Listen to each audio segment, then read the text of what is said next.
There are over 300 million firearms in America, and in 2017, 15,549 people were killed with guns.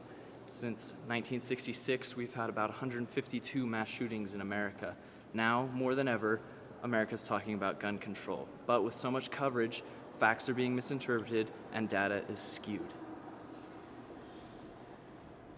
We hear a lot on the news about assault rifles, AR-15s, semi-automatic guns, and fully automatic guns being used synonymously. They're being said so often that the definitions become unclear. This is the AR-15. And this is the Ruger 1022. And this is the M&P Shield. From a mechanical standpoint, all of these guns are very similar. They are all semi-automatic guns. Both people and the media are confused about the terms semi-automatic and fully automatic, when in reality they are very different terms. On a semi-automatic gun, much like these, if you pull the trigger once, one bullet comes out. However, on a fully automatic gun, if you were to pull and hold down the trigger, it would continually shoot until you run out of ammo or until you let go of the trigger. Another big misconception is the assault rifle. If I was to ask you which one of these guns was an assault rifle, you would most likely point to this one.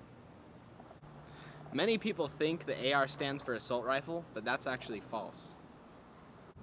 AR actually stands for Armalite Rifle, the company that designed and made this gun. In fact, those two rifles right there have very similar capabilities in respects of rate of fire and bullet velocity. The only difference is the amount of gunpowder this bullet uses in this rifle, and the fact that that rifle looks more similar to a military firearm than this one. A topic highly avoided by the media is that since the year 1966, over half of American mass shootings have been committed with a handgun.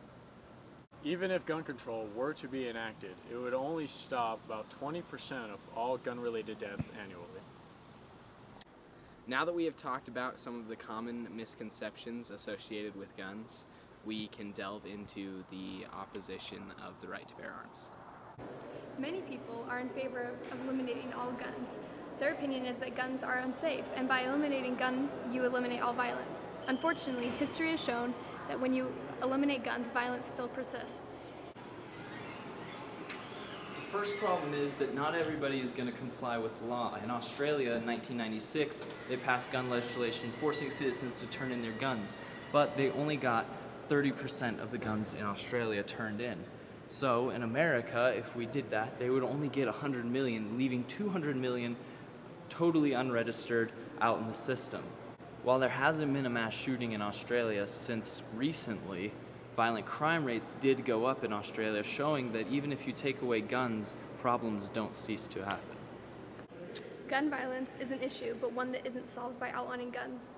The solutions to maintain order and even democracy is to encourage lawful ownership of firearms. If people own guns, then the government is held accountable and it deters criminal activity. Hitler once said that in order to conquer a people, one must disarm the citizens.